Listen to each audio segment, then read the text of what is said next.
Please be seated.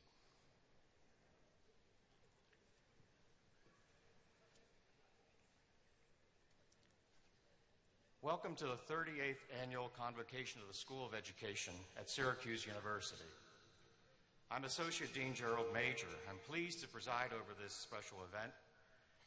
It is my honor to be the first to congratulate you, the class of 2014. Your hard work and perseverance has brought you here today, and we are proud to share this celebration with you.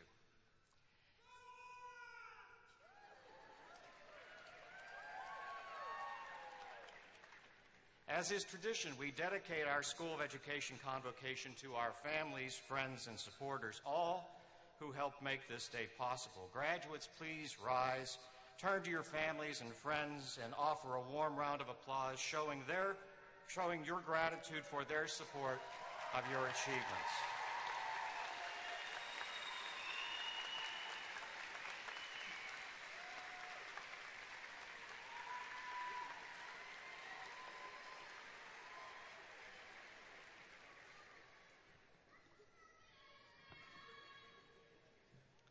The Syracuse University School of Education is pleased to recognize the convening of this, the 38th Annual Convocation, and acknowledges its special dedication. Offering the invocation today is Judko Bonnie Schultz. Will the audience please rise for the invocation and remain standing for the national anthem?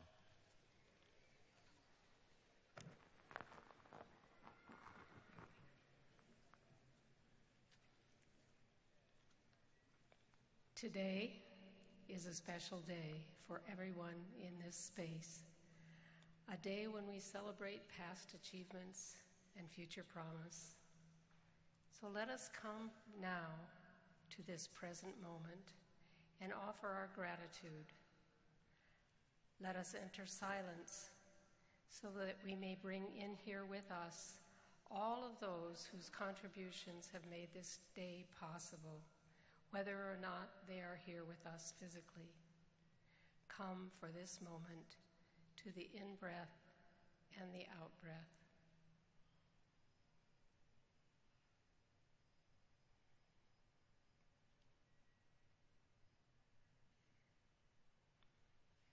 Let us give thanks for the people, animals, plants, insects, creatures of the sky and sea, air and water, fire and earth, all of whose joyful exertion blesses our lives every day. Let us remember how many blessings we have received. We are grateful for the care and labor of 1,000 generations of elders and ancestors who came before us. Let us offer our gratitude for the family and friends we have been given. We offer our gratitude for the teachings and lessons we have been given, and for the life we have been given, and for the ceremony we are about to begin. Let us begin this day with this mind of gratitude and appreciation.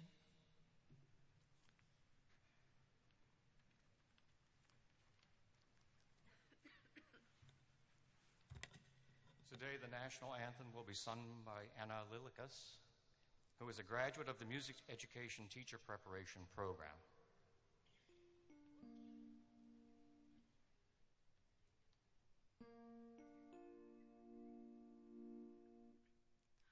Oh, say, can you see by the dawn's early light what so proudly we hailed at the twilight's last gleaming, whose broad stripes and bright stars through the perilous fight o'er the ramparts we watched were so gallantly streaming, and the rocket's red glare, the bombs bursting in air, gave proof through the night that our flag was still there. Oh, say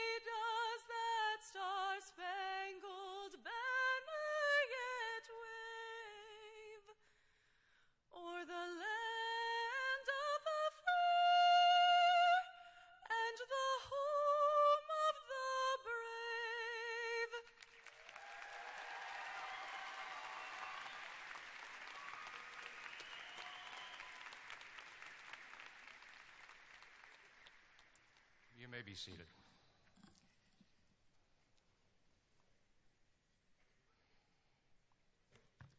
May I present to you Joanna Masangila, Interim Dean of the School of Education.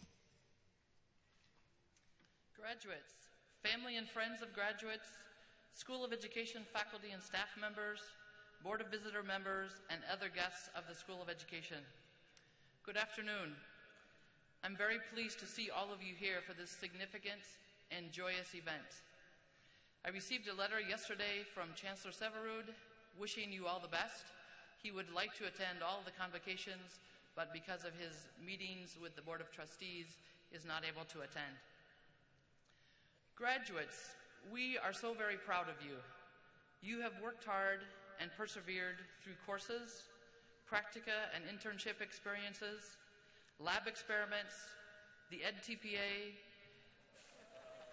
final exams, qualifying exams, dissertations, oral defenses, snowstorms, and many other challenges. None of us know the exact challenges that you will face in the coming years in your career as an education professional, but we know that we have prepared you to meet those challenges. The people sitting here behind me on the stage have all been in your shoes. We have sat where you sit today, likely not at Syracuse University, but at other colleges and universities where we completed undergraduate degrees, master's degrees, perhaps certificates of advanced studies, and doctoral degrees. Before I talk about some of the challenges that we faced in our early years as education professionals, I want to show some photos of us as we appeared around the time of our graduations with our undergraduate degrees.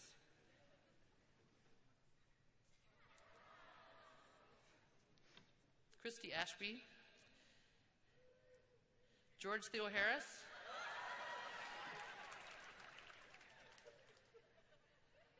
Kelly Chandler Alcott,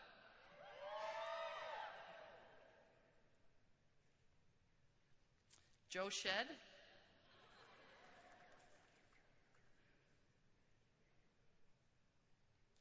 John Tillotson,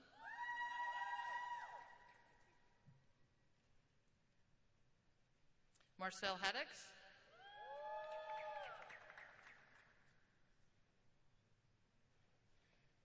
Bonita Blackman,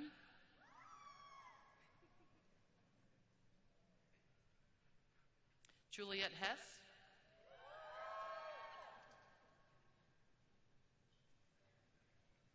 Beth Myers,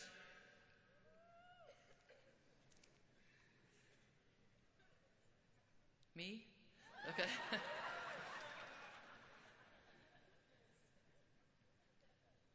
Sharon and Dodger and Ben Dodger. This was a tacky day at their school where they taught. That's why they're dressed like that. Rachel Brown.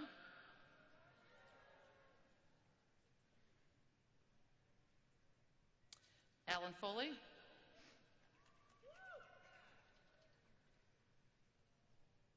Corinne Smith.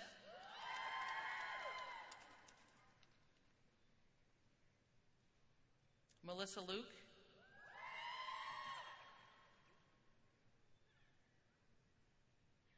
Beth Ferry.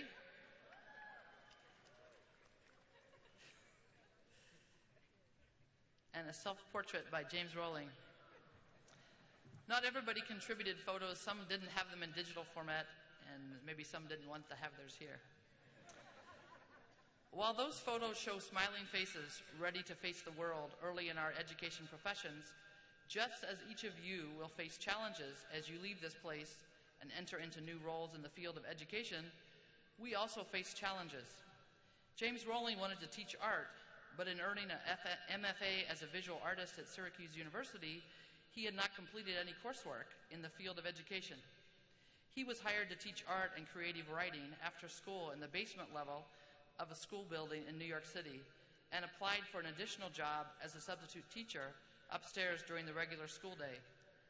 For that entire first year, absolutely no one called upon him to substitute in his or her classroom. Kelly Chandler Alcott began her teaching career in a school where there was almost no required English curriculum in place. This was exciting because she could tailor instruction to her particular students' needs and interests. but it was also nerve-wracking and exhausting, and probably not so great for her social life. She often fell asleep on her couch at 5 p.m. on a Friday and didn't wake up until late Saturday morning.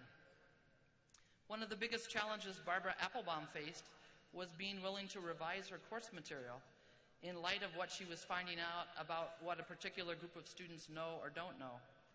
When she first started teaching, she would prepare a syllabus and lesson plans and was afraid to veer from the plans. Both in undergraduate school and in her early career, Rachel Brown was incredibly shy. You can imagine what torture it was for her to do any type of public speaking in front of a crowd of any size, be it in a faculty meeting or in a classroom. Corinne Smith faced the challenge of not getting it.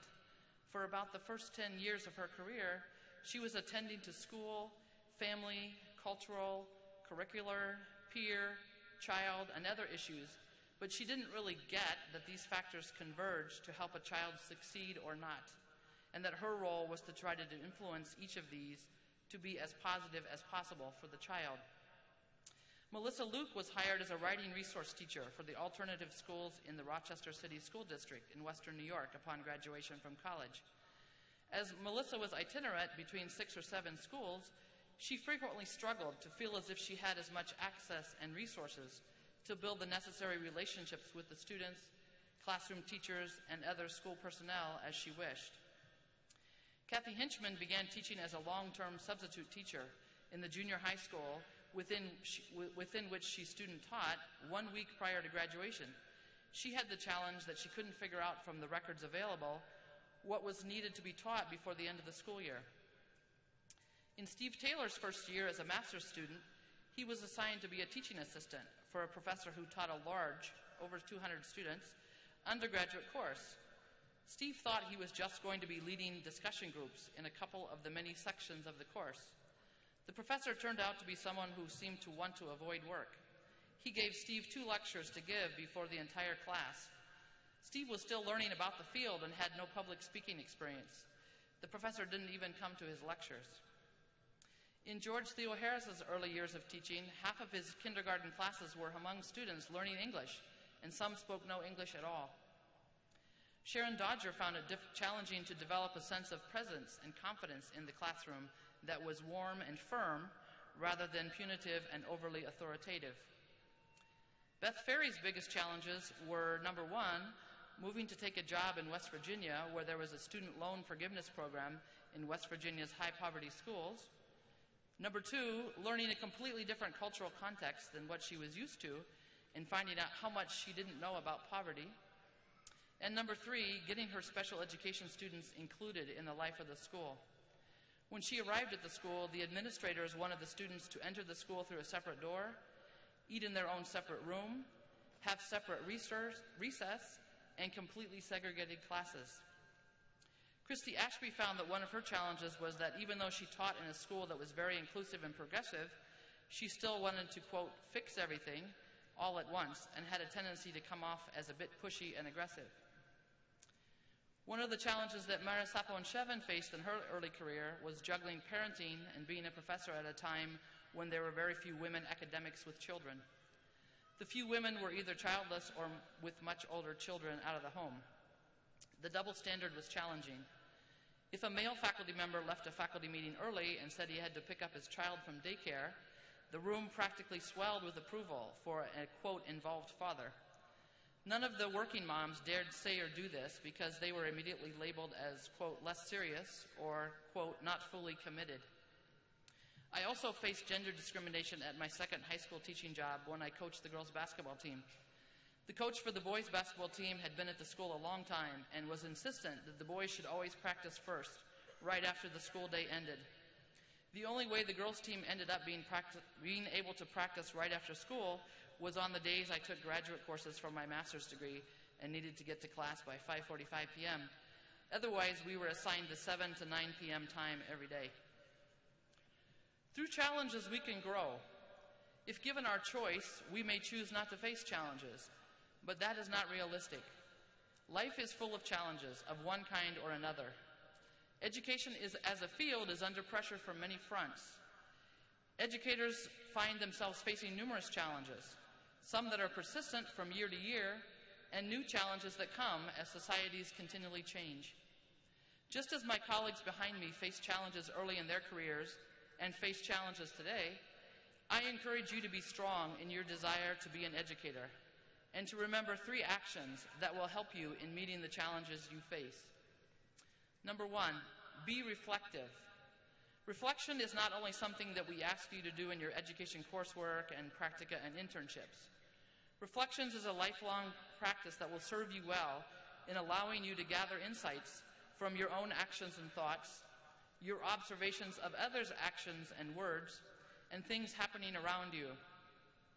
Dewey defined reflective thought as, quote, active, persistent, and careful consideration of any belief or supposed form of knowledge in the light of the grounds that support it and the further conclusions to which it tends. Being reflective is a critical tool in addressing challenges. Number 2, establish a network of support. Each of us needs people who will listen to us, support us, and believe in us. Family and friends may be part of your network of support. Colleagues in jobs where you will work may be part of your network of support. And we here in the School of Education, we are very interested in being part of your network of support. Stay in touch with us, write to us, tell us about your challenges. We will continue to walk with you in your journey as education professionals and in life. Having a network of support is an essential tool in addressing challenges. Number 3, take action to meet and overcome challenges. In each of the brief scenarios that I mentioned about faculty members early in their careers, these faculty members took action by working with colleagues, by advocating for themselves, by seeking to improve their skills, to meet and overcome the challenges they faced. Taking action is a key step in addressing challenges. We don't know the challenges that you will face, but we know that you are prepared, and we will continue to support you as your School of Education. Congratulations again. We wish you all the best.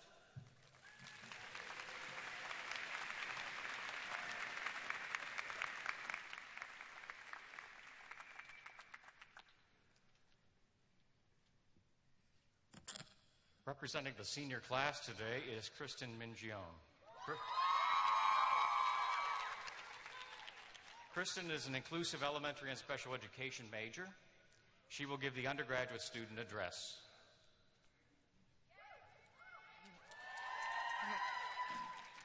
Good afternoon, graduates, faculty, family, and friends. I'm sure most of us here today are wondering where the past few years have gone, how this day approached so quickly.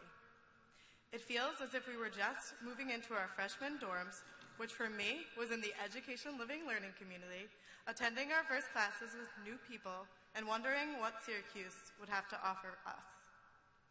Little did I know at the time that Syracuse would become our second home, and these new faces would quickly become family. I didn't realize how much we were about to grow as people and as future educators throughout our experiences here.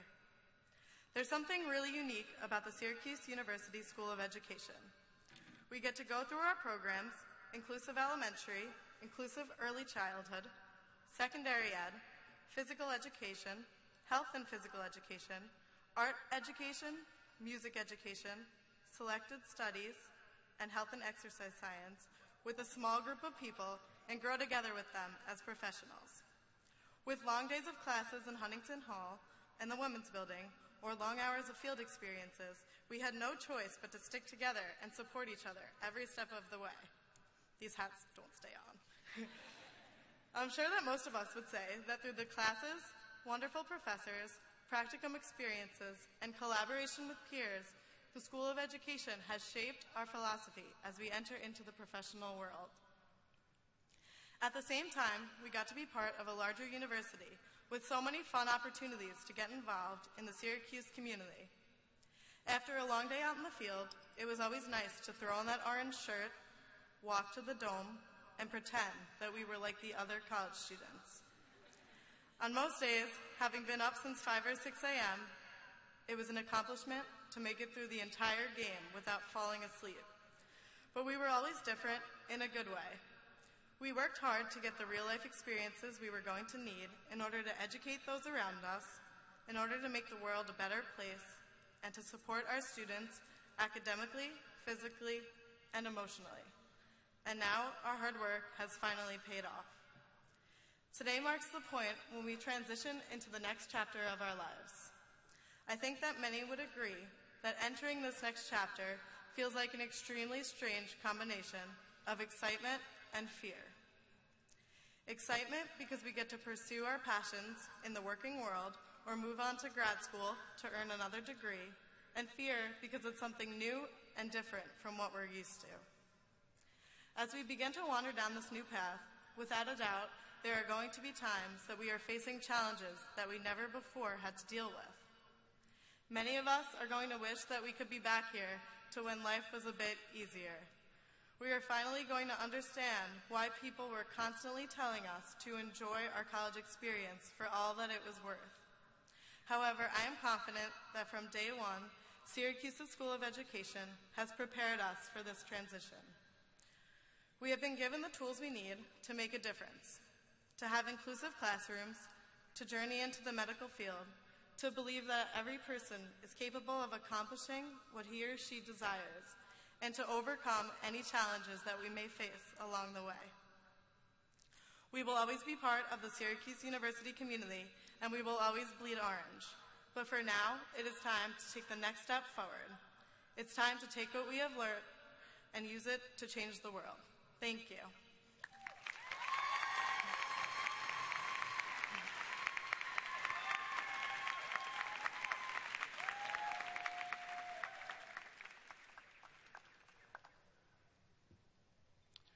Representing the graduate student body is Chelsea McDougall.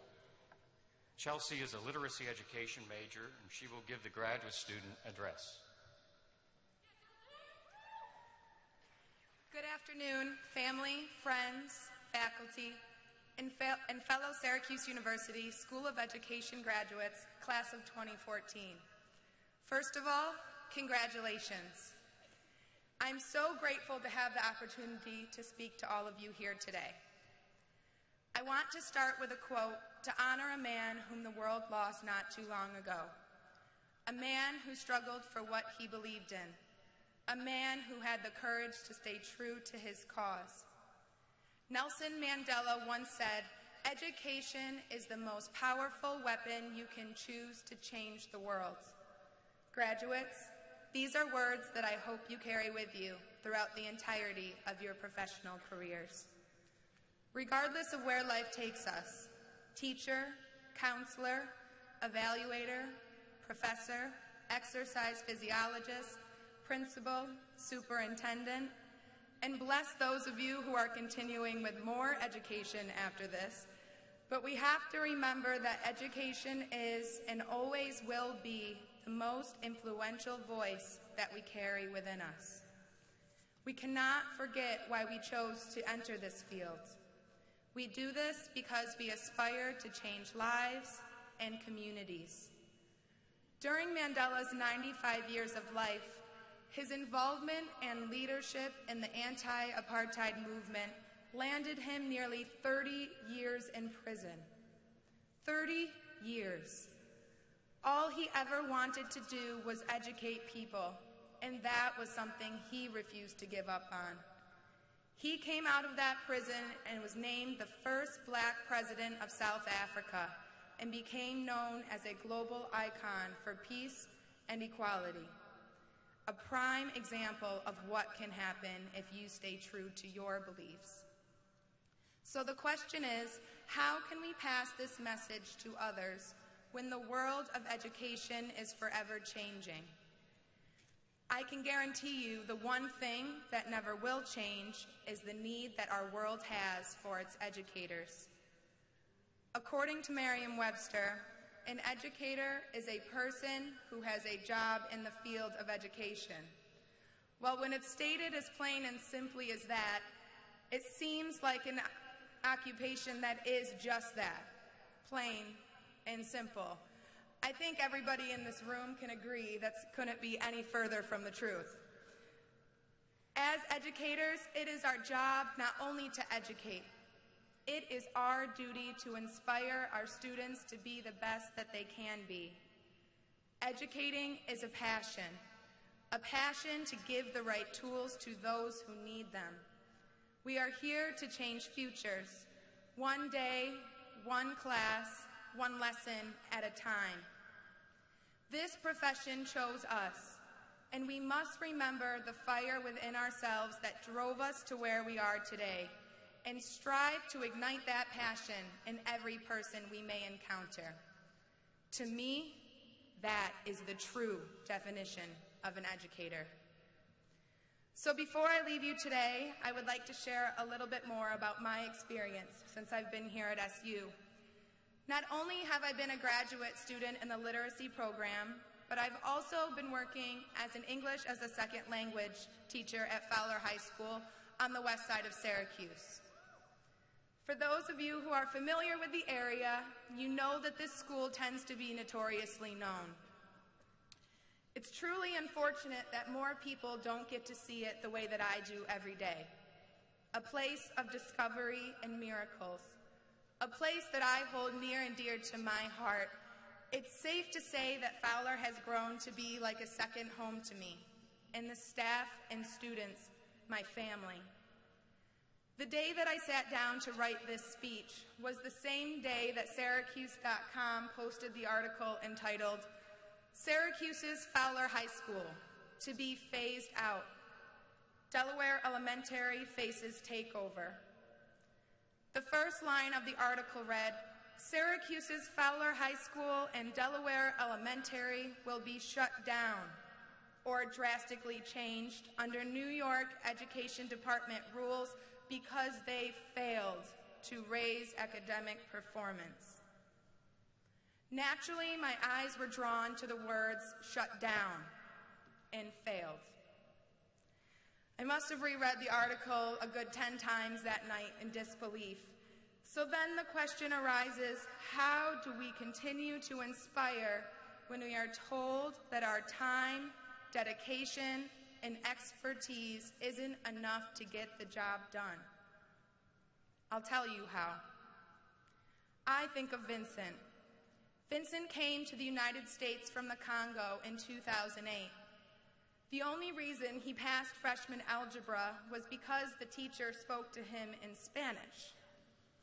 So for those of you who are familiar with the Congo, you probably think a Spanish speaker is a little bit weird. Well, of course, Vincent spoke French, but the teacher couldn't. He was able to recognize cognates in Spanish, and so they both just went with it. Vincent graduated with honors. He's just finishing up his freshman year at SUNY IT, where he's studying to become an engineer. He's a well-respected member of the men's soccer team, and we just received word this past week that he earned a 3.5 GPA this year. That is change. I think of Tatiana. Tatiana was having problems at home and was fighting at school. She was in danger of being just another dropout. When word got out that she might not have a place to stay, a staff member took her in and made her a part of her own family. Tatiana is finishing up her sophomore year at Herkimer Community College, where she's a cheerleader and a member of the track team. She spends her vacations in Syracuse with that same staff member, whom she calls Mom. That is change. I think of Ioana. She moved here from Nepal when she was just 18. Due to her age, she was enrolled in the 12th grade and given just 1 year to graduate. And yes, for all of our secondary ed people, that includes Regents exams. We received a letter this past fall from Ioana. It was addressed to her teachers, thanking them for everything they had done. In the center of the card, she pasted a picture of herself wearing her graduation cap and gown. Her smile was priceless. That is change. I could go on, but I'm pretty sure my time is limited, so I will stop there. But the point I'm trying to get to is that if you haven't already, I'm sure you will all have your Vincent and your Tatiana and your Ioana.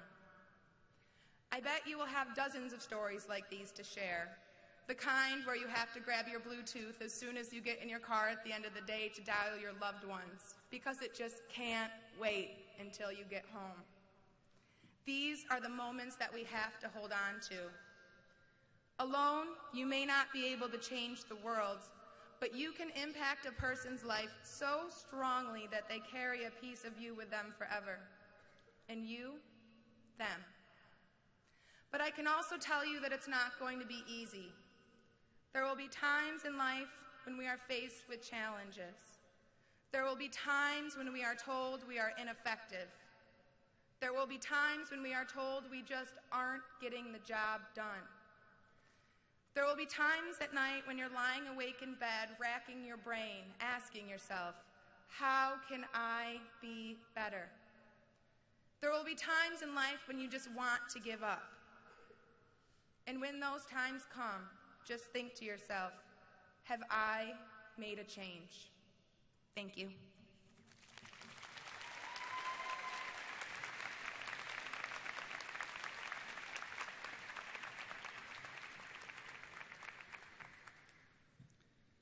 The first time I met our convocation speaker, Craig Forth, was the first day of the fall semester in 2001 when I went to teach my Math 117 class, and Craig was a student in my class. Craig is a 2005 graduate of the Inclusive Elementary and Special Education Program. He was a member of the 2003 NCAA National Championship men's basketball team, and he is a former elementary school teacher and current assistant principal at Mechanicville High School near Albany. His wife Amanda was also a member of that same class and was a 2005 graduate of our inclusive program. Please welcome Craig.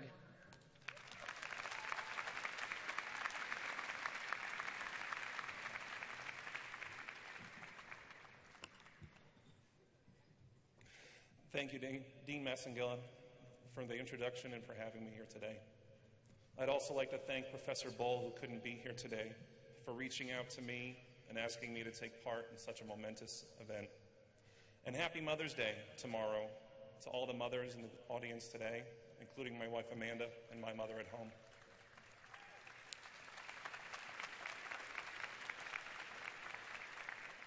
And congratulations to the class of 2014. You have officially completed a journey that will reap benefits for years to come. Be sure to celebrate this accomplishment and never forget the lessons you've learned. I frequently look back on my experience in the School of Education at Syracuse University with fond memories. I remember spending an entire weekend locked in my room at 200 Small Road finishing my portfolio. I remember sitting in front of a computer screen for hours on end trying to figure out my 7-lesson unit plan. I remember the first day of orientation when each of our professors stood up in front of our block and told us that we would not be getting much sleep for the next 3 months due to student teaching, planning, and of course jumping through hoops. I still think that to this day, if you haven't been through these experiences, you simply do not understand when someone says real educators wear orange. My path towards education started when I was just 10 years old. I know what you're thinking. Great, he's going to take us through 21 years. We're going to be here all day. Don't worry, I'm telling the abridged version. I started at the age of 10 because that's when my family's life changed forever. My younger brother Jeremy was born. Jeremy was diagnosed at a very young age with high-functioning autism. I watched my mother and father work through years of IEP meetings, program reviews, new programs designed to fix children with autism, and teachers who simply did not understand how Jeremy needed to be treated. I watched my parents struggle to understand this new and uncharted territory throughout my teenage years and even still today. In the end, I knew what I wanted to do with my life. I wanted to be an educator that helped students like Jeremy, rather than attempting to discard them when things got rough. I wanted to be the educator that gave parents a voice within my classroom and understood that the parent was as much a player in the child's education as I was as the teacher. I wanted to be the educator who fought for all students and always worked for the betterment of the child, not my own agenda. In short, Jeremy is the reason I am the educator standing before you today. Now, being 7 feet tall, you can imagine that most basketball coaches started to drool as soon as they saw me.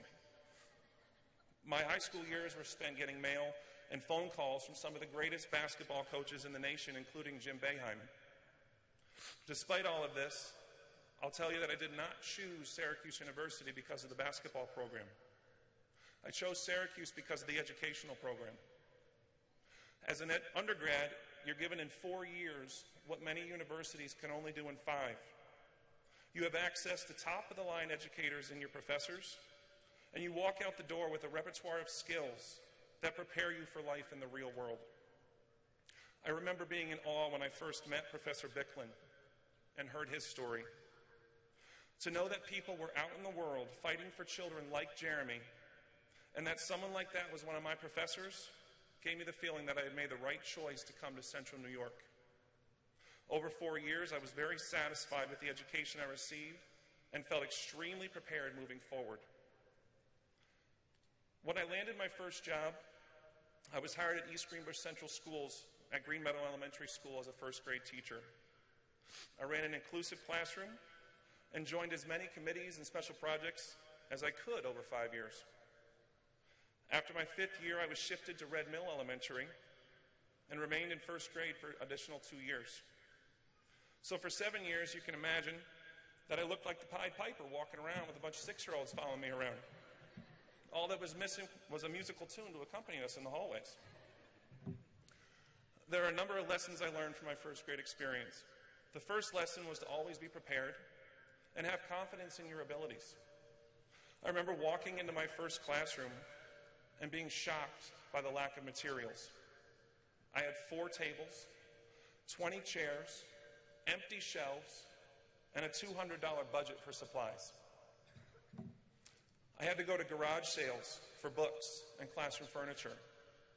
Clearly not an ideal way to start your first job. Within a month, I had shelves fully stocked and a fully functional classroom ready for students to come in. On the day before the first day of school, as I was sitting at my desk cutting out sight word cards, one of my colleagues came into my room. She introduced herself and welcomed me to the school. And her next words struck me and have stuck with me to this day. She said, "You know, everyone knows how you got your job, and you have a lot to prove." What I haven't told you is that the superintendent of schools called me when he found out that I was looking to get into education and asked me if I was interested in teaching first grade. I participated in 2 phone interviews, and I was offered the job. The perception, and rightfully so, was that I got the job because I knew the superintendent. Being young and excited about the offer, I took it and walked in thinking I was going to get a warm welcome. As you've heard, the welcome was not so warm. Over time, I came to realize that I had been hired for a reason. I was fully capable of running a classroom, and I would not have been hired if I wasn't capable. My journey also taught me about faith and perseverance. I began my career at the very beginning of the last-in, first-out era. In each of my first 5 years, my position was cut due to an overtaxed budget and a lack of funding. I was fortunate enough to be hired back each year, but the process was not without worry or sleepless nights. I remember being blindsided when it happened the first time, angry the second 2 times, and joking about it the last 2 times because I knew I wouldn't really be losing my job. In my first year at Red Mill, I decided that I wanted to make the move into administration in order to be a change agent on a larger scale. I knew I was having an impact in the classroom, but I wanted it to have an impact on an entire school environment as the principal. I began taking Saturday classes as part of a cohort model at the College of St. Rose. Part of the program was a 600-hour internship experience. I completed the program in a year and a half, completed over 1,000 hours of internship work, and then began applying for jobs, only to be denied for most of those jobs due to a lack of experience. I continued the mission of getting a job and ended up having 2 positions offered to me within the same week. One as an elementary principal an hour away from my home, and the other as an assistant principal at a junior-senior high school much closer to my home. After a great deal of thought, I went with the latter, and I'm now an administrator working with 750 students from 6th grade to seniors in high school. After nearly a year, I can tell you there are as many frustrations in the administrative world as there are in the teaching world. I now spend my days calming down irate parents, listening to angry teachers express their frustration over students' curriculum and other teachers, and working primarily with students who have gotten in trouble. This year has been a learning experience and a roller coaster ride, to say the least. So you might be sitting there asking yourself, why would anyone want to get into education after listening to Craig's story? What I haven't told you is that for every negative moment in my educational career, they've been outweighed by 50 uplifting moments. I haven't told you that you'll touch the lives of children day in and day out. You'll find value in the smallest moments that will make you come back the next day and the next and the next. I have a few moments to illustrate this, but it was pretty hard to choose between all the good moments. First, I'll tell you about Billy. Billy was in my first class. And during a discussion about family celebrations, Billy raised his hand and said, "You know what, Mr. Forth, I'm really lucky." I said, "Oh yeah, why's that?" He said, "I'm lucky because I get to celebrate 2 holidays, Hanukkah and Christmas." I said, "Wow, how's that possible?" He said, "Well, it's because I'm half Jewish and half Christmas." Second, I'll tell you about John. John was in my last class. And John was easily the smartest student I ever had in a class. He also has autism and often struggled to contain himself within my classroom. On an almost daily basis, John could be seen running from my room after being given an assignment, or screaming at the top of his lungs because we transitioned from one activity to another. At one point last year, John ran to the front of my room, grabbed a red marker, and wrote "la la la poopy" on my sight word board. Not one day went by without challenges for John. John's parents, though, came to every meeting begging for answers for their son. They were lost. And I'll admit that I didn't have an answer, nor did I see the next grade being any easier. I even had my mother contact John's parents to offer some kind of guidance. She urged John's parents to continue fighting for John and looking for answers. As a result, they sought out a neurologist and finally got an answer. Because in addition to autism, John was diagnosed with Lyme disease. The combination was causing the escalation of behaviors, and by treating the Lyme disease, John was able to finally find success. He's still in an inclusive setting, and to this day, he's still thriving. I'd also like to tell you about Emma. Emma was a very shy little girl who was scared to death to come to first grade because she knew she had gotten Mr. Forth, and Mr. Forth is really tall and really scary.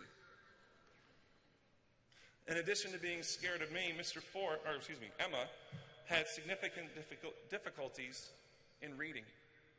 I spent time reading with Emma, working on sight words and word keys. And the day finally came when Emma looked up at me and said, "Wow, Mr. Forth, I can read," with a huge smile on her face. Her mother came to school on the day of our school picnic then and told me how Emma came home every day and played school while pretending to be Mr. Forth. She also expressed to me that I had made a huge impact on her daughter, and she was now happy to come to school every day. A final story I'll tell you is about an experience I had just 2 weeks ago in my position as an assistant principal. One of my primary responsibilities in this role is discipline. And you could probably imagine I make a lot of friends when I hand out detentions and suspensions. About 2 months ago, a student was suspended for an extended period of time based on a pretty serious infraction. And since that point, this student's sister, Jessica, has ignored my greetings in the hallways, screamed curse words after walking away from me, and ignored any questions that I've asked about her weekend or her day. To say that I had to walk on eggshells around this girl was an understatement. 2 weeks ago, we brought Rachel's challenge to our school. Now, if you don't know, this program places a heavy emphasis on living your life as if it's your last day and sends a very powerful message based on the life of Rachel Joyce Scott, the first victim of the Columbine shooting.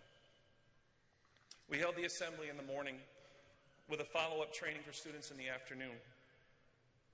While the assemblies and trainings were incredible, it was what happened in between that I'll never forget. After the morning assembly, I went into the cafeteria to monitor students. At that point, Jessica walked up to me with tears in her eyes. She asked if she could talk to me privately. She walked to a quiet spot from the crowd, and she said, "Mr. Forth, I'm so sorry for the way that I've treated you the last few weeks, and I want you to know that will never happen again." Now, at this point, I didn't really know what to say, so I thanked her, and she walked away to go about her day. And later on in that day, she gave me a fist bump as she walked to her bus. I was touched and awed at the same time that this student would take such a huge leap from ignoring me to apologizing in one moment. This was truly the most touching moment I've had in my current role as an AP. People often ask me if I miss teaching. And my response is that I don't miss it because I teach every day.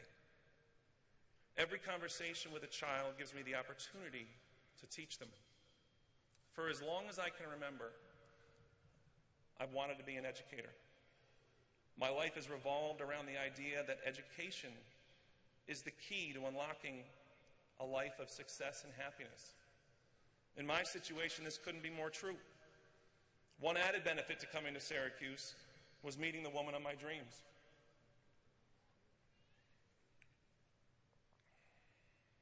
It's no accident that Amanda and I are together today with two amazing children, Addison and Colton, who unfortunately couldn't be home today, couldn't be here today. They're home with Gaga and Papa having a sleepover.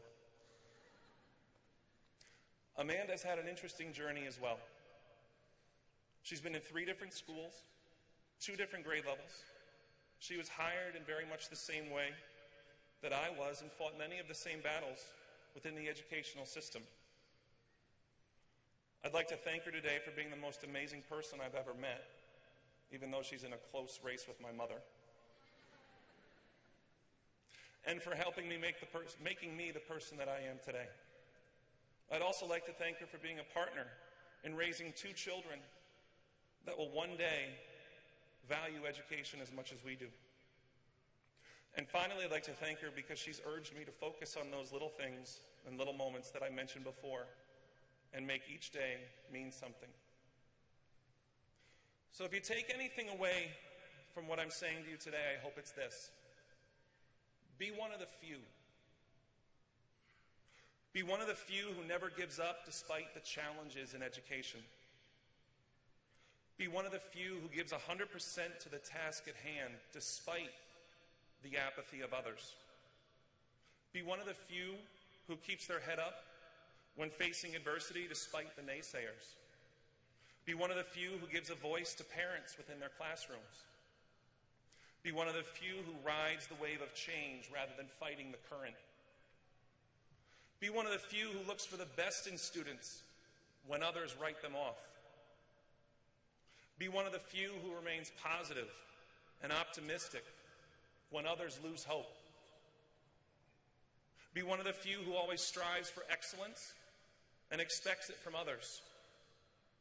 Be one of the few who remains true to yourself and your educational ideals. And finally, be one of the few who does what's right for children at all costs. Once again, I congratulate each of you on your accomplishments here today and wish you well in your educational journey. I hope you continue to practice the ideals taught to you within the walls of Syracuse University School of Education. And remember, real educators wear orange.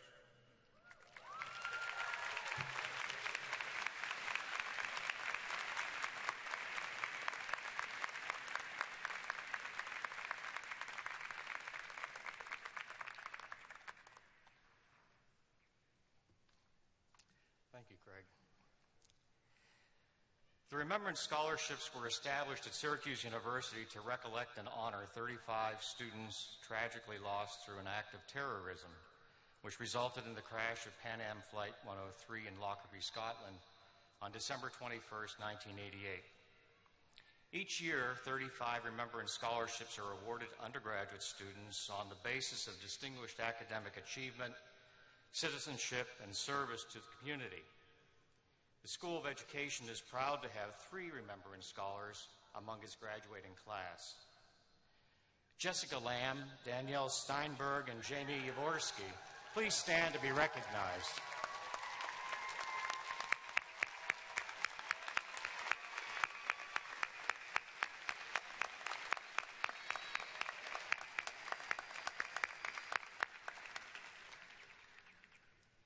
Each year, we recognize the special academic achievements of a select number of graduate students through the awarding of the All-University Doctoral Prizes.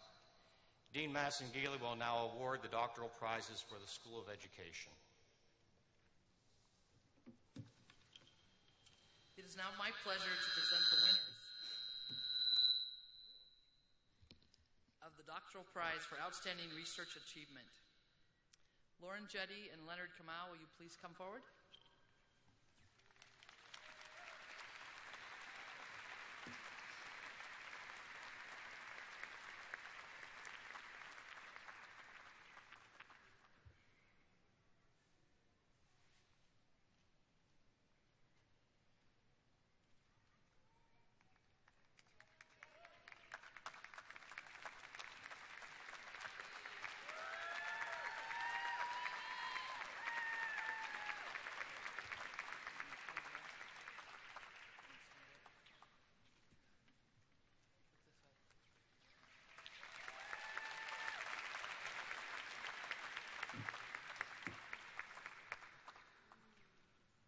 Before proceeding to the recognition of graduates, I would like to introduce other distinguished members of the platform party whom I have not yet had the privilege of acknowledging.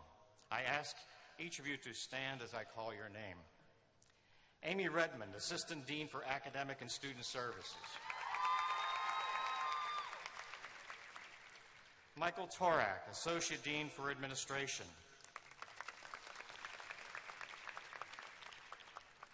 George Theo Harris, Associate Dean for Urban Education Partnerships and Associate Professor. Heather Walters, Assistant Dean and Senior Director for Development. Kayla Nunemacher, School of Education Marshall. Alexander Rinaldi, School of Education Marshall. And could we extend a round of applause in recognition of our School of Education's eminent faculty?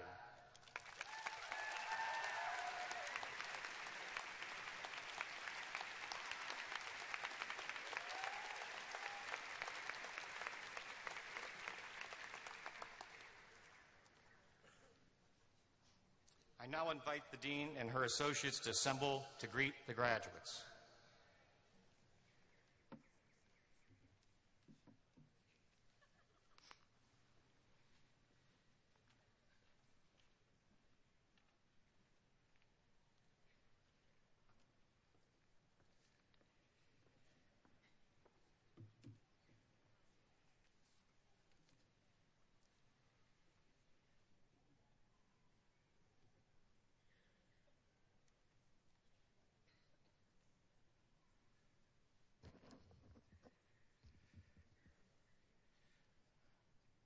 OnCampus is an inclusive post-secondary partnership with the Syracuse City School District that enables public school students with developmental disabilities who are between the ages of 18 and 21 to learn from auditing classes and sharing academic, social, and work experiences with Syracuse University students.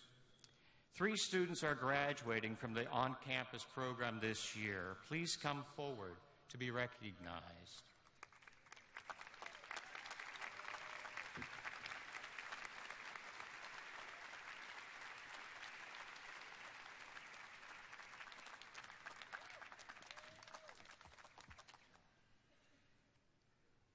Aaron Leduc.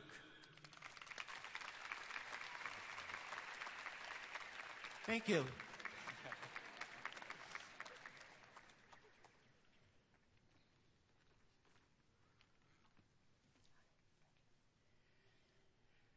Ackley Connor.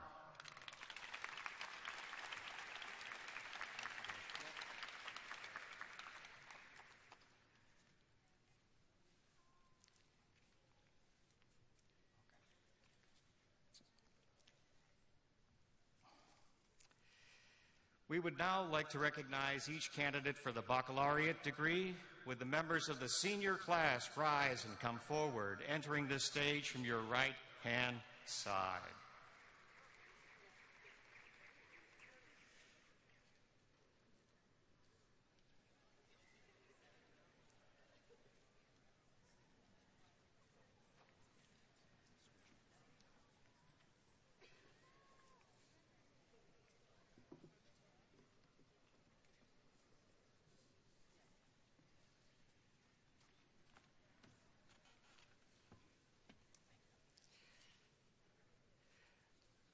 Victoria Lancieric.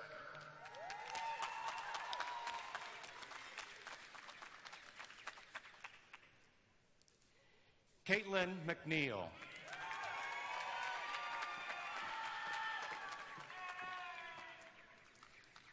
Jamie Bauman.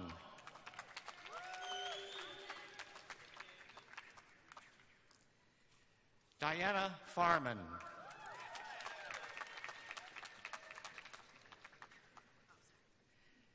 Kiana Morrison.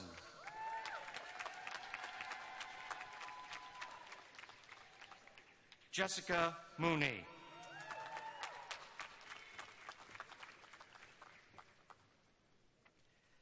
Aaliyah Smith.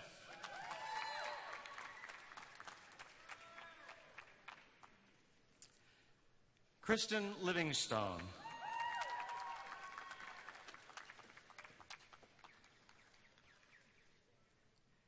Jillian Salaji.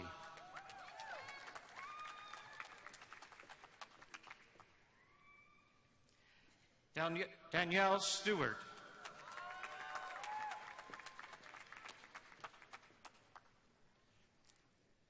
Allison Skolnick.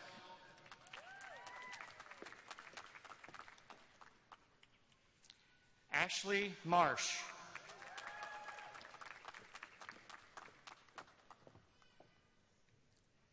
Jacqueline Sarah Diamond.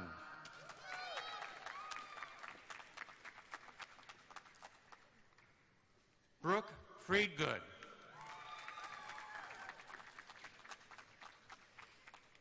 Sarah Dion.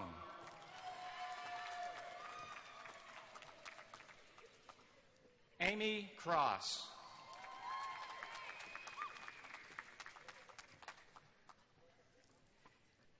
Casey Mock.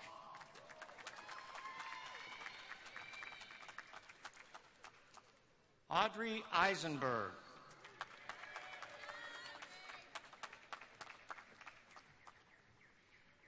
Shelby Berkowitz.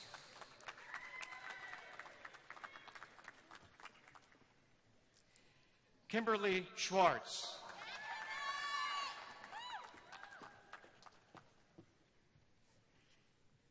Kelly Balkin.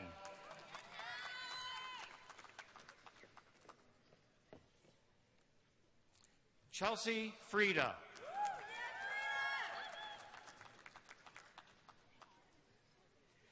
Thomas Collins.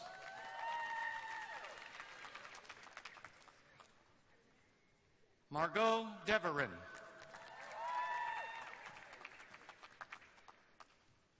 Molly Lar.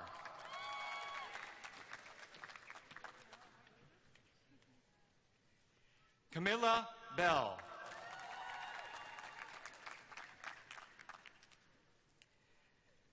Alexander Patrick Rinaldi.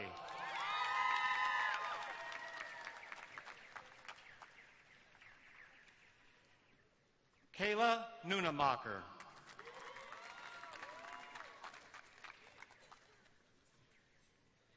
Kristen Mingione.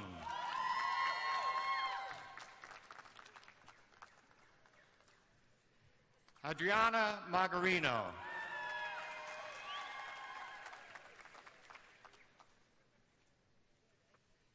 Anna Lilikas.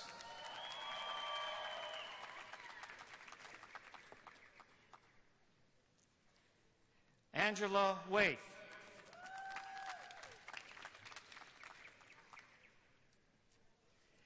Kayla Francis.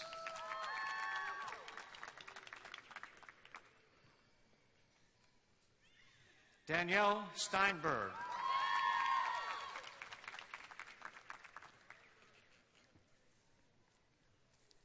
Michael Collins.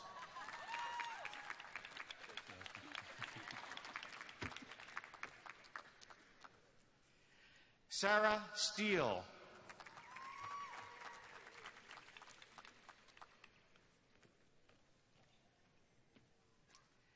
Chelsea Erin Crosby.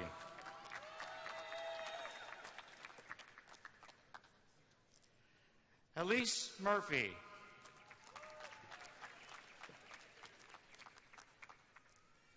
Arlene Heather Morn Lambie.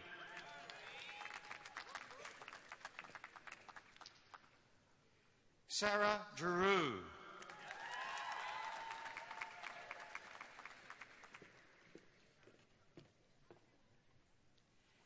Natalie Brannon.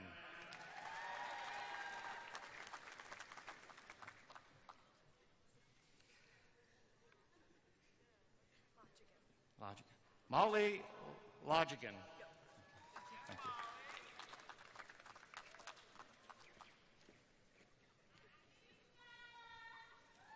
Sarah Morey.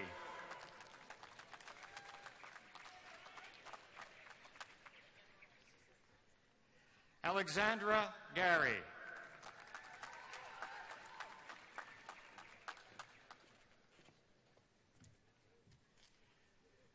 April Waltersdorf.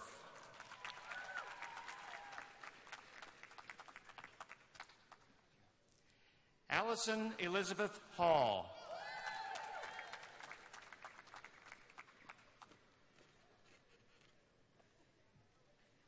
Sarah Elizabeth Sloan.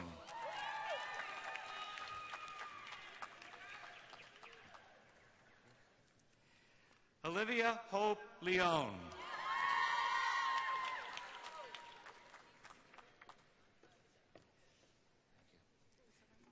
Rebecca Smallberg. Thank you.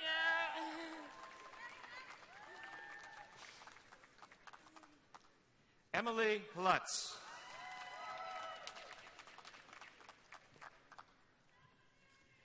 Taylor Jane Grant.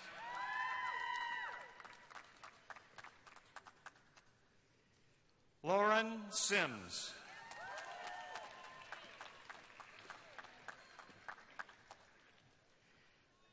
Teresa DeRoy.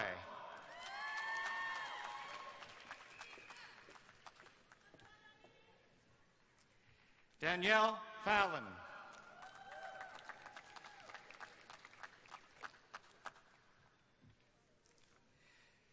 Jordan Chung.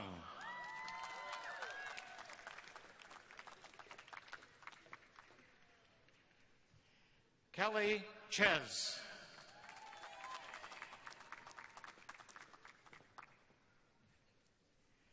Connie Keegan. Corinne Keegan.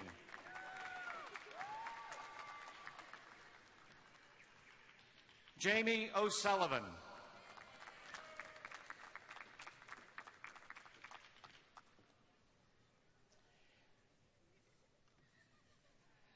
Sarah Elizabeth Luposello.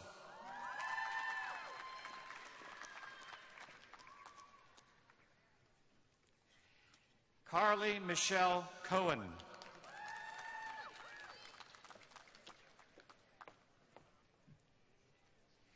Jessica Kimberly Lamb.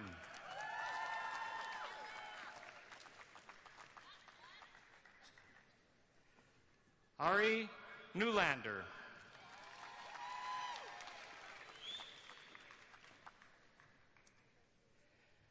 Jake Ober.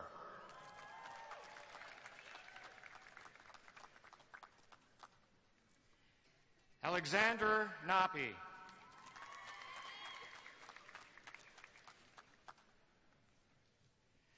William Ward.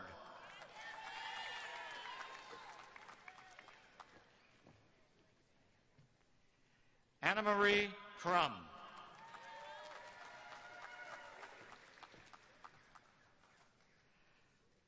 Alexis Partika.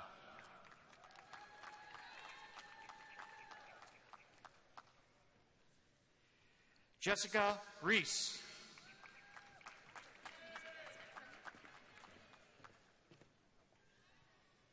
Elizabeth Kang.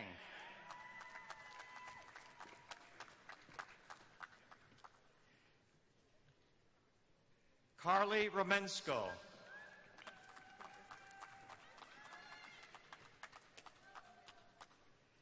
Kara Smith.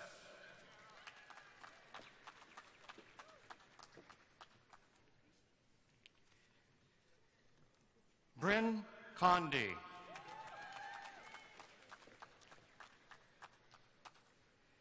Tony Ann Conklin.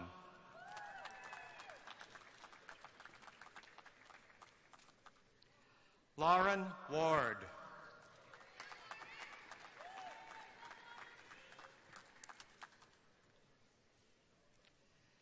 Erica Glassman.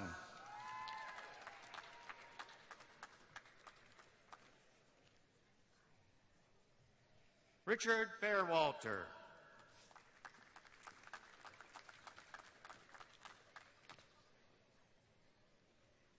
Talia Jernigan.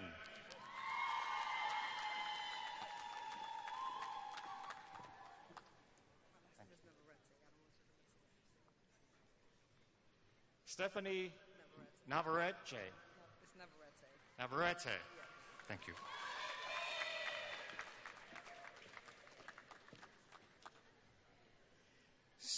Skyla Jude.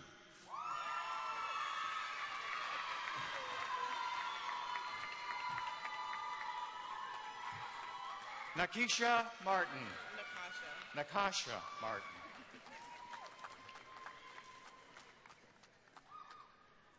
Ashley Williams.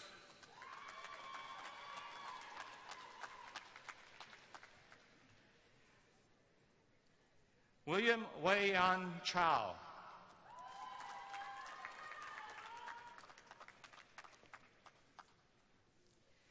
Trevor Johnson.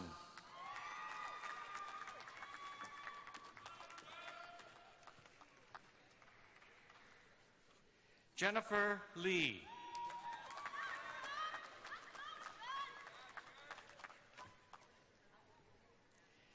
Tiffany Crystal Nietzsche.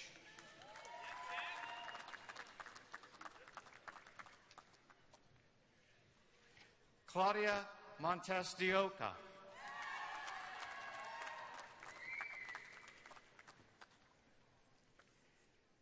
Jasmine Stackhouse.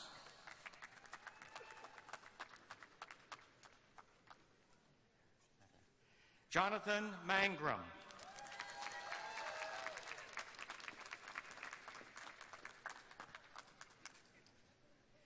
Michelle Go.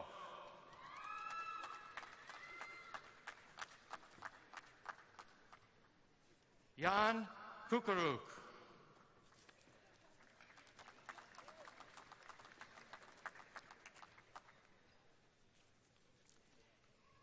Elizabeth Harbison.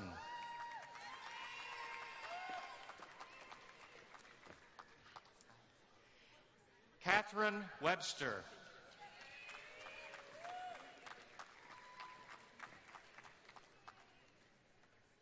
Madeline Cobelt.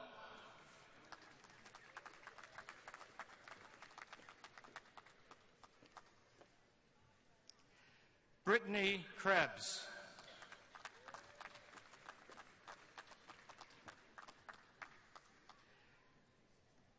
Brittany Angel.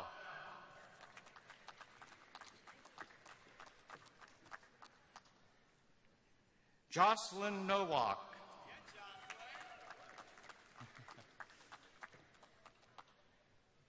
Stephanie Berg.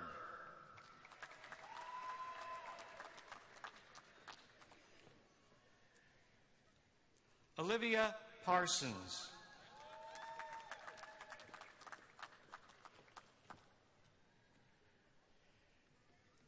Jillian Gagne.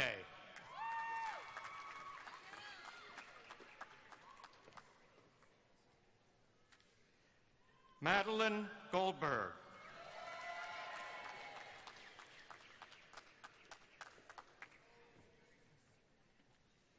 Margaret Bender.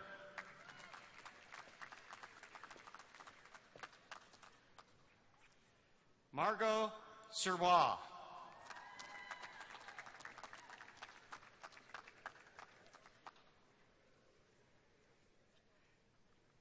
Maria Van Rocco.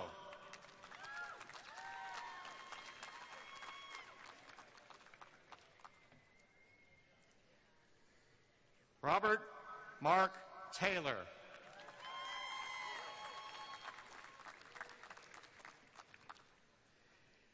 Jason Kammerer.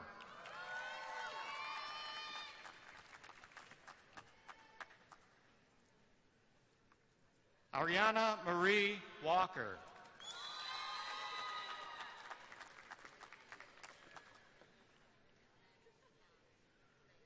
Jamie Yavorski.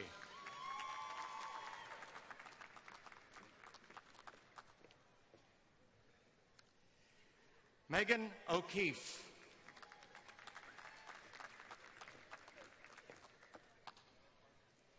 Ashley Nichols.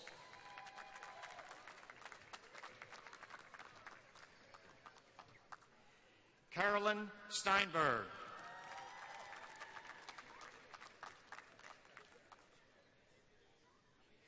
Erica Lauren Hughes.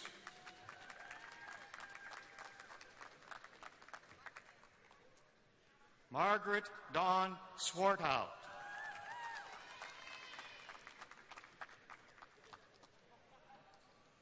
Shelby Lynn Bird.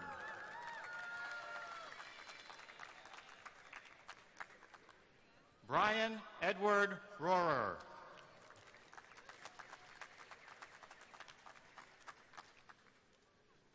Brandon Payano.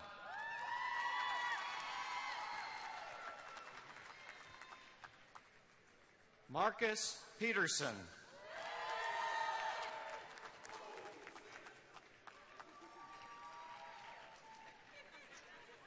Rebecca Carrick.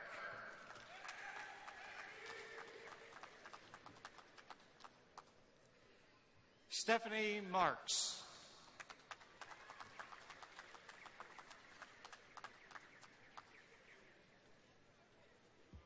Nicholas Cartaya.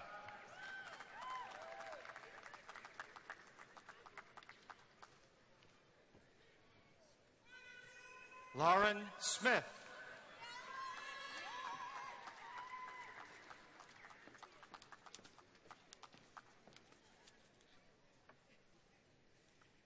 Kayla Cullerton.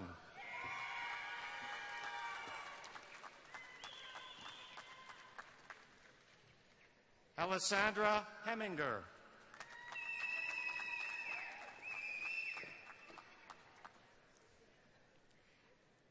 Brittany Rutigliano.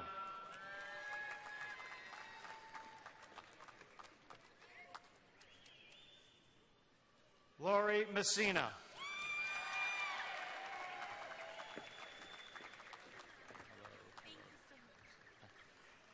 Samantha Schnapper.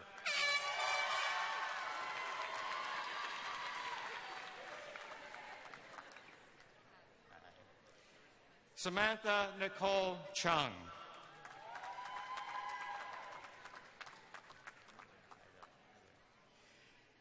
Lee David Meller.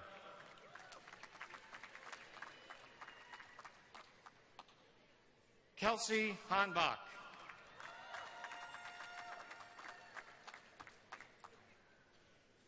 Taylor Chaddock.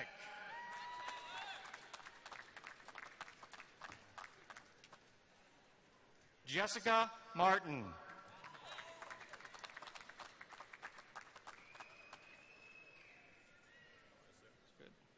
Nicholas Gill.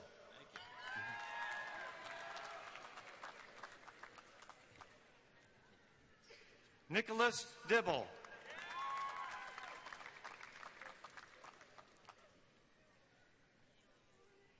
Kelly Hall.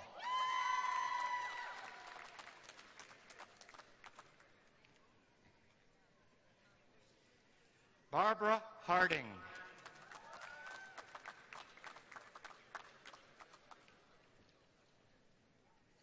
Macy Katz.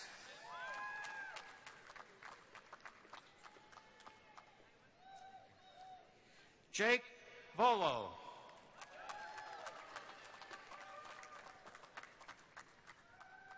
Jonathan Beagle.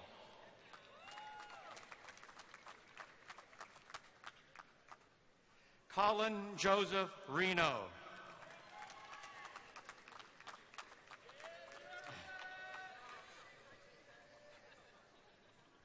Jared West.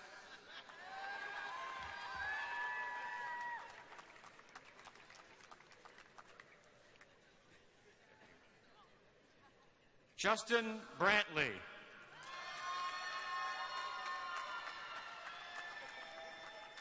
Hello.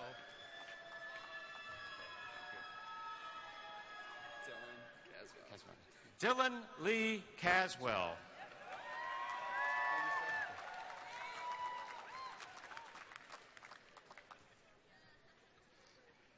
Jordan Munger.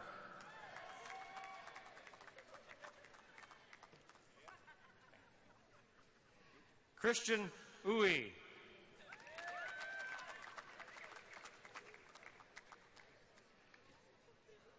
Ryan Mangini.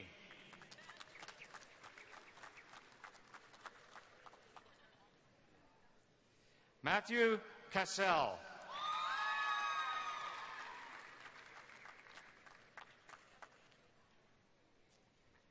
Robert Williamson.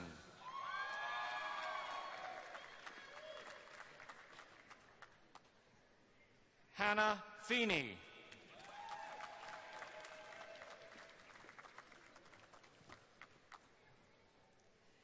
Nicole Brunetti.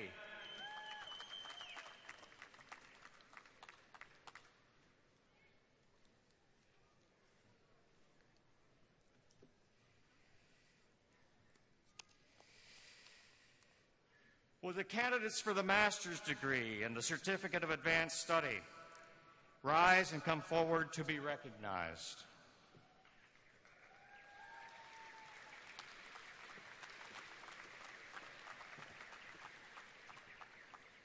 Valerie Tibbs Hill.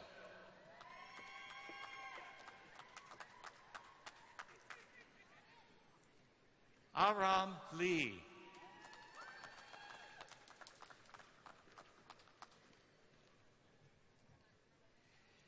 Shayu Yu.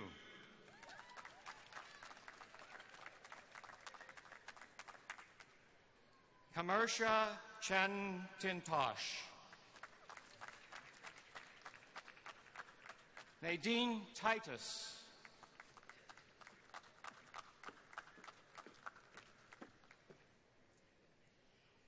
Anna Petrak.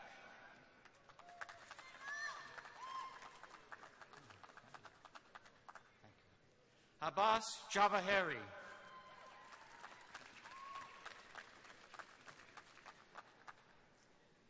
William Hughes.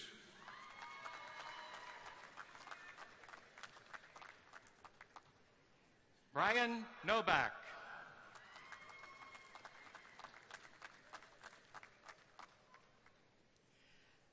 Heidi Bombach.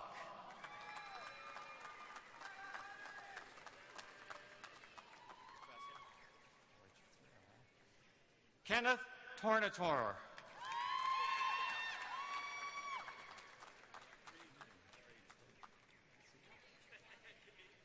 Andrew Milstein.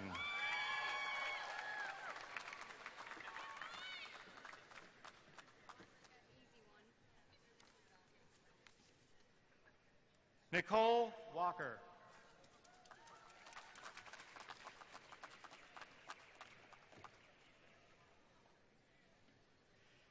Alexandria Mucci.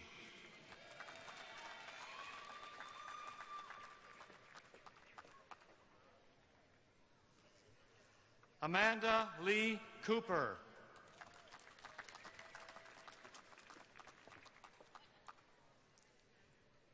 Catherine Ann Kosminski.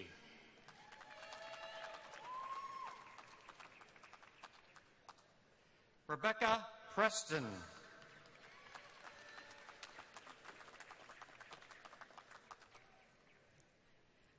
Afton Waters.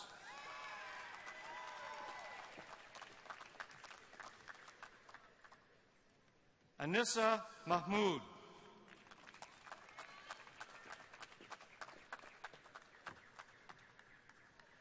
Alyssa Duff.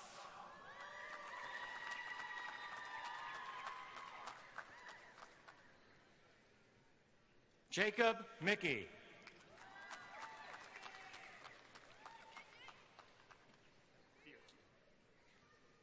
Mitch Bierke.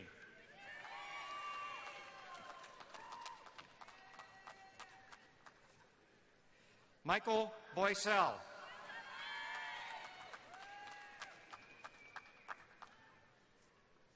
William Elliott.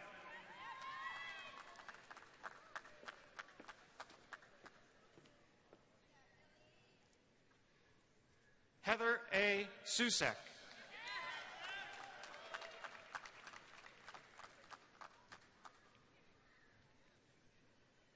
Brittany Stagnita.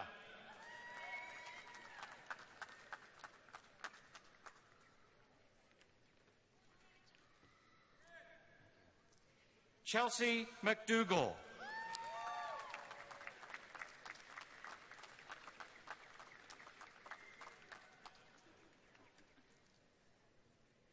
Diana M. Katovich.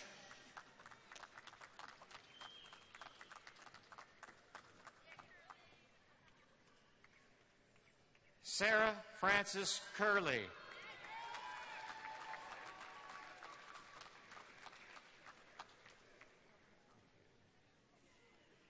Kelly Fisher.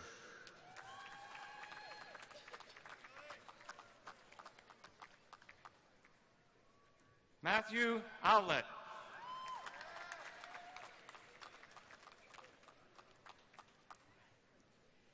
Danielle E. Lopez.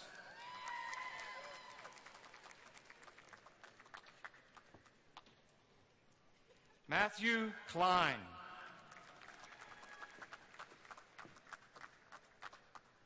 Alyssa Kopp.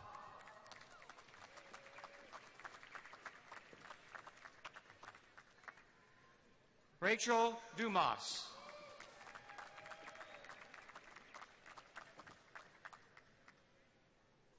Sarah Whalen.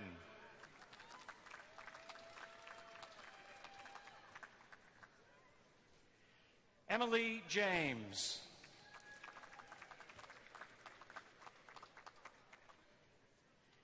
Caitlin Marie Ferber.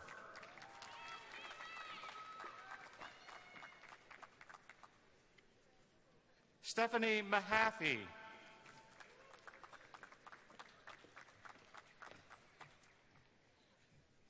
Lindsay Rose Giacalone.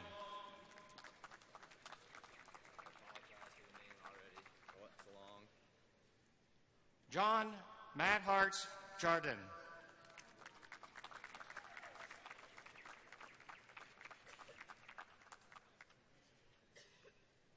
Colin Lerner.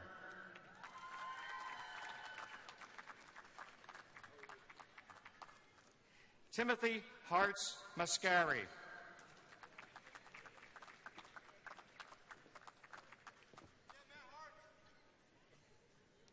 Kelly Molinay.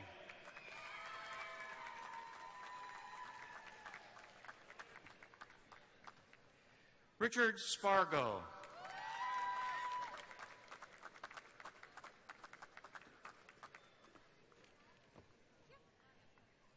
Sydney Schatz.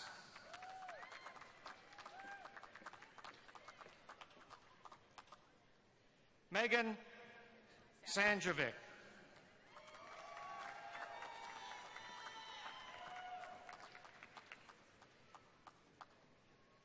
Sierra Langkammerer.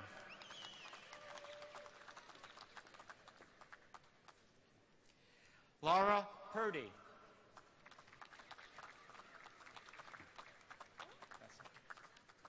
Sarah Allen.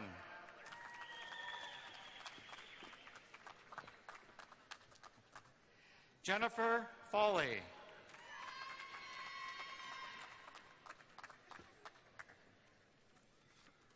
Jennifer Mahoney.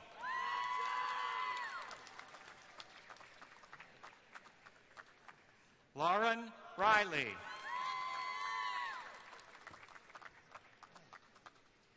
Karen Hance.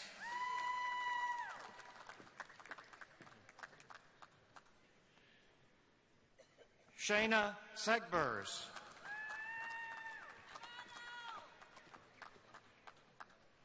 Alyssa Greco.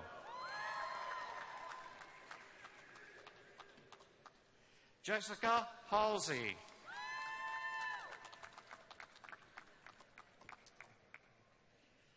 Corinne Kanzer.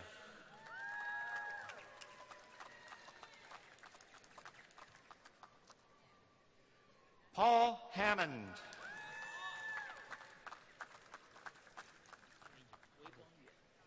Weiguang Yan.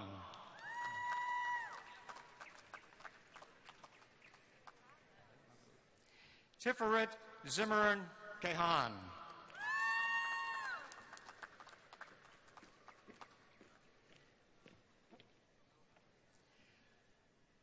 Selma Kurdzik.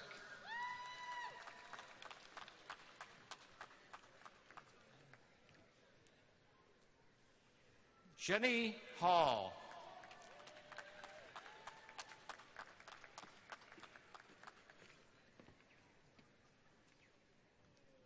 Vanessa Elizabeth Mangofsky.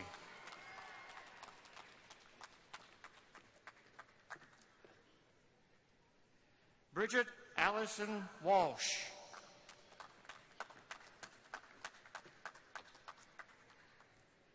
Hannah E. Robinson.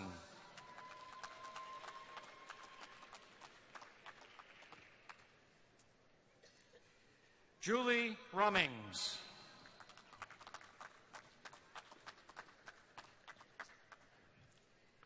Cody Darren Fuller.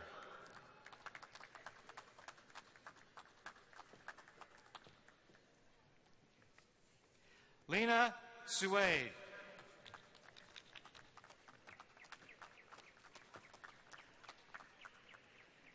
Jason Altieri.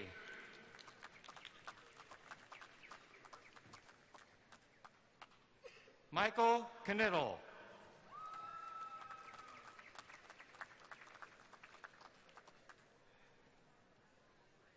Arena Beaton.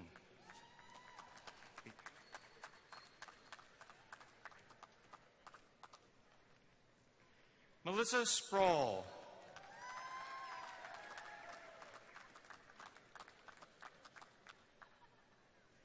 Sarah Hendry.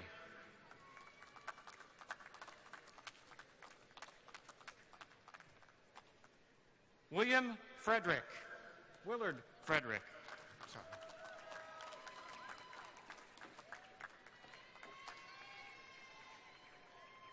Christine Krumbach.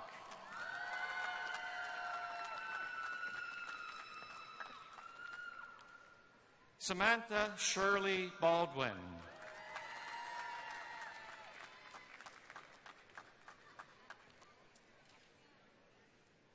John Hilkama.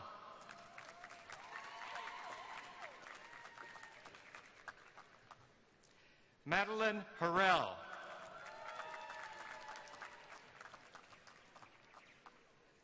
Karina Gutjahr.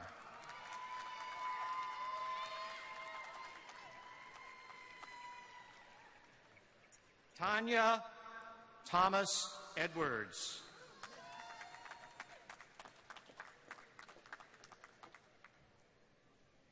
Zhuing Zhang.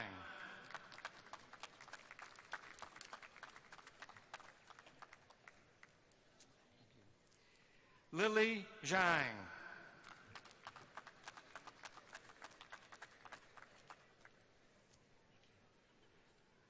Siwan Luo.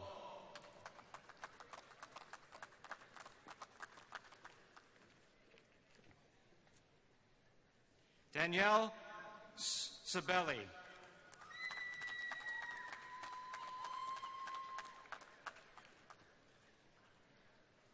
Julie Oot.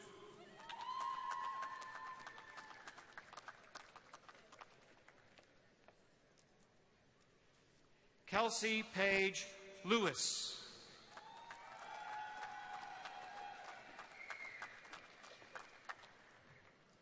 Danielle Marie Graham.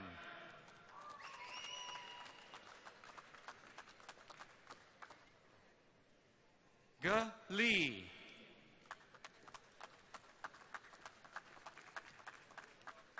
Aliana Spadario.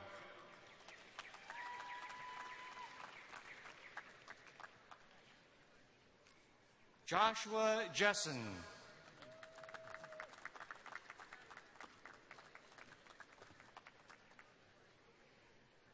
Sharon DeFusco.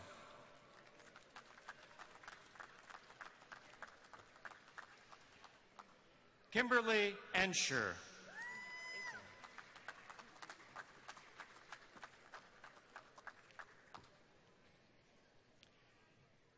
Ananda Govani Singh.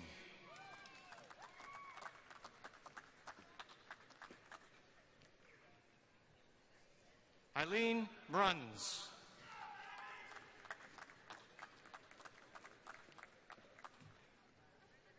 Kate Birkland.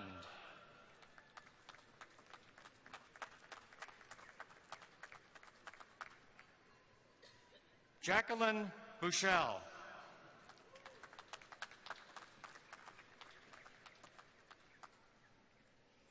Stephanie Jillian Preston.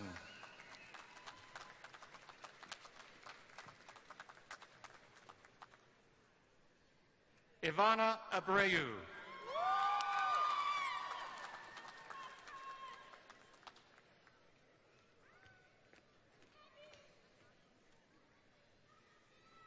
Elizabeth Ford Goldshine.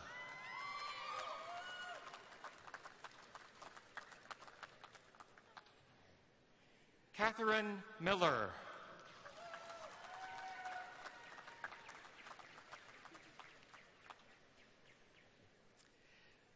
Matthew Scher.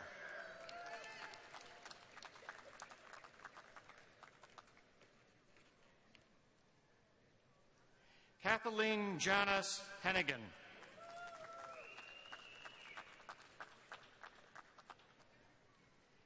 Alan Riley Forbes.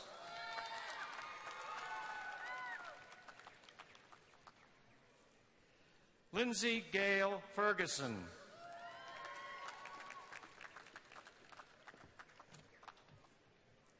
Ashley Jasmine White.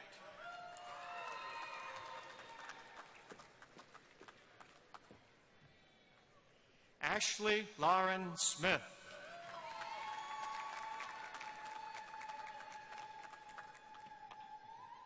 Narissa Arias.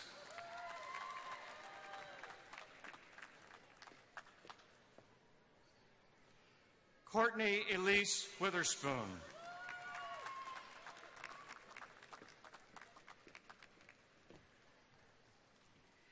Tessa Cassidy Shafalo.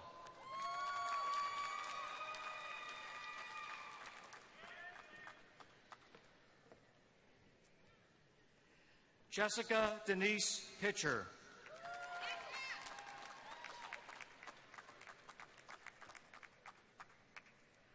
Amanda Lynn DeCosta.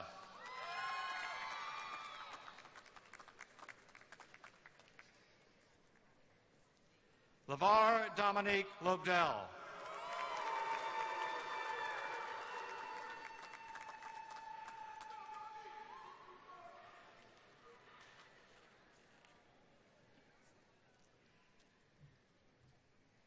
Ángel Villaseñor.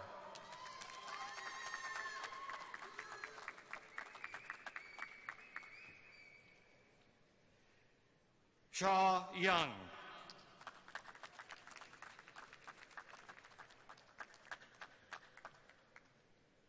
Gwendolyn Maturo Grasso.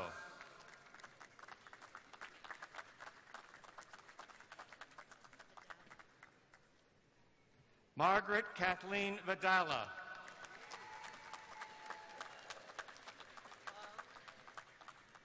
Anne Marie Fusinato.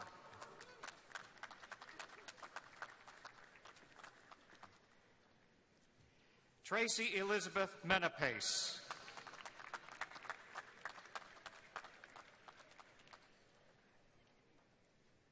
Laurie Elizabeth Zafarakis.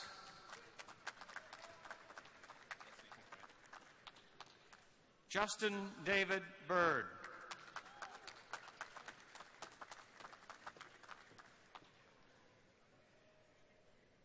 Jeannie Aversa.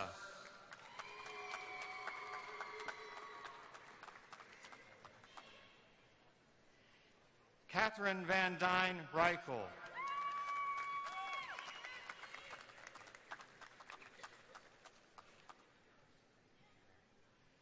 Kay Madeline Diamond.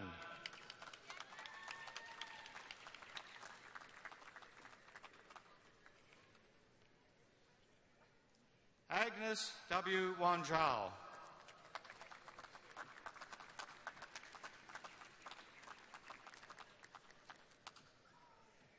I would now like to invite the faculty advisors to join us as the doctoral degree candidates are recognized. Will the faculty advisors please come to the lower stage?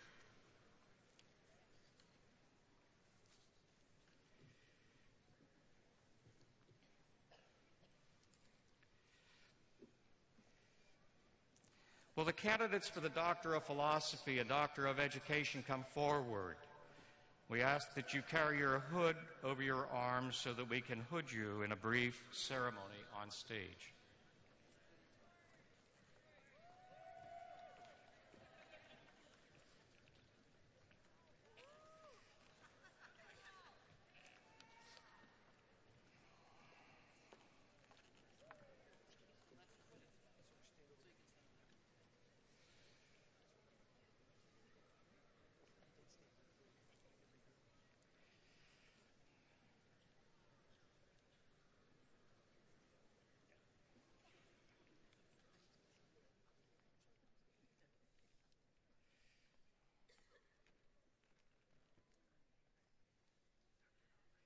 Glenn Dolphin.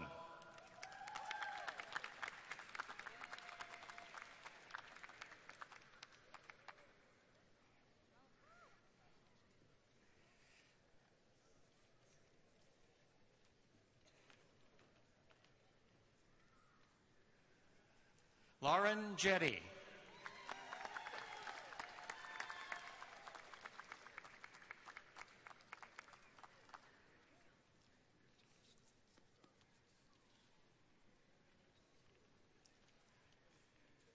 Elizabeth Years Stevens.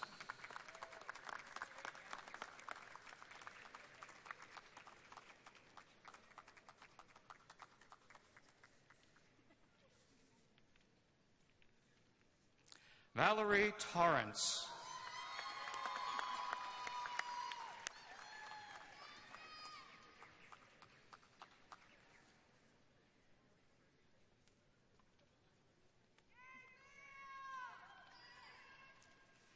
Jeffrey Craig.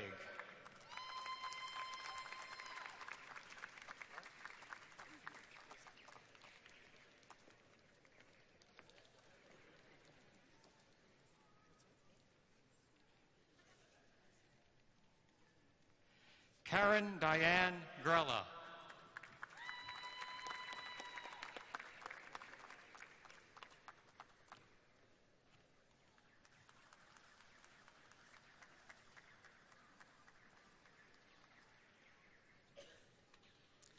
Fernanda Orsatti.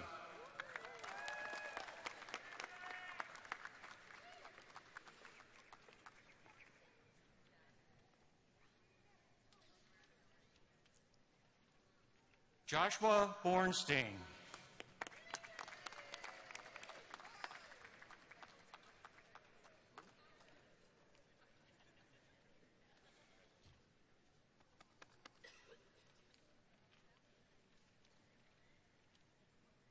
Zhao-Young Chi.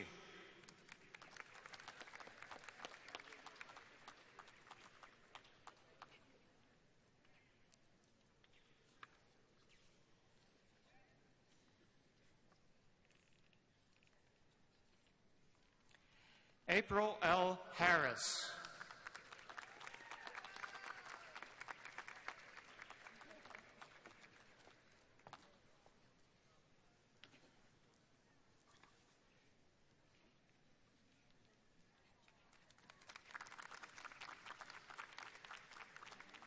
Grace Arado.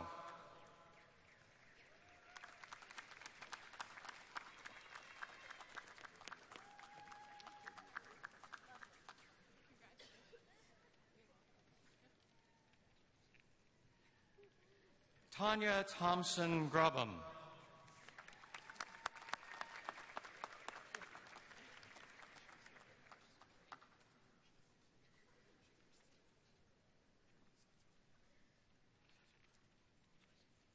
Leonard Kamal.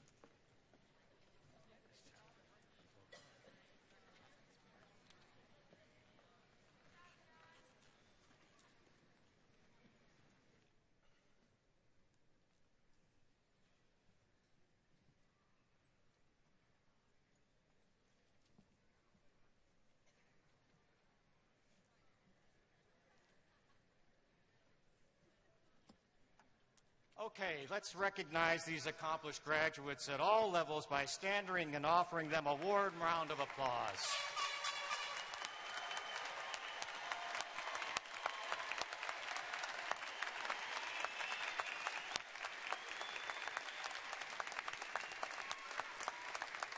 At this time, to symbolize your achievement, will all the graduates please move your tassels from the right to the left?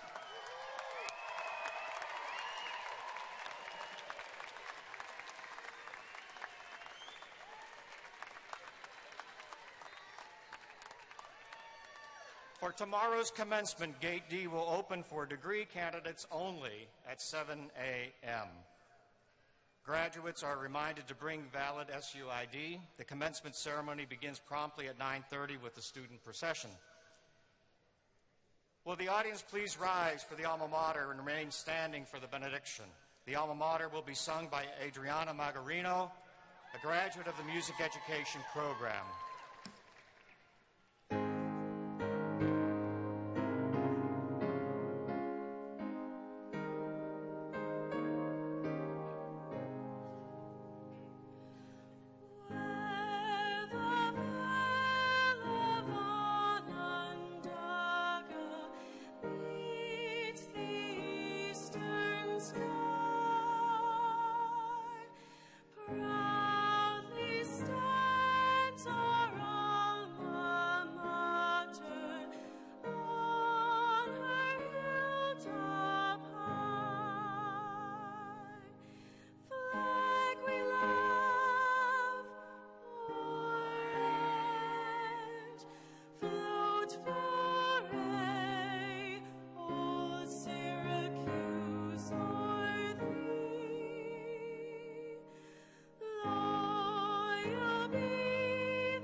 Now, as we prepare to leave this place, let us take another moment to feel our gratitude.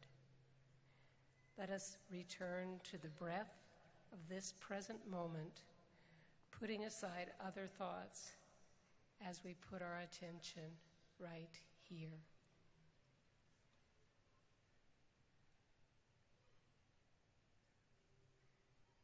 During these moments together, we have recognized and celebrated the hard work and achievement of graduates at all levels, of their families and friends, professors, university staff members, and fellow students who have walked this road with them. We will never be together in just this way again. Truly, this is a day of endings and beginnings, of past achievements and future promise. We are so thankful. May we extend this mind over the whole universe so that we and all beings together may attain maturity in universal wisdom. Amen.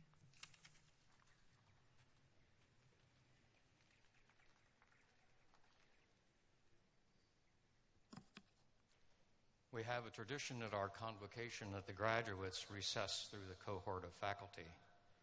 Therefore, would the audience please remain in your seats for the recessional. Following the recessional, we invite you all to join us outside for refreshments. Ushers will direct you to exit the side doors of the arena to my left. On behalf of all of us in the School of Education here at Syracuse University, thank you for having made this convocation an occasion to be cherished.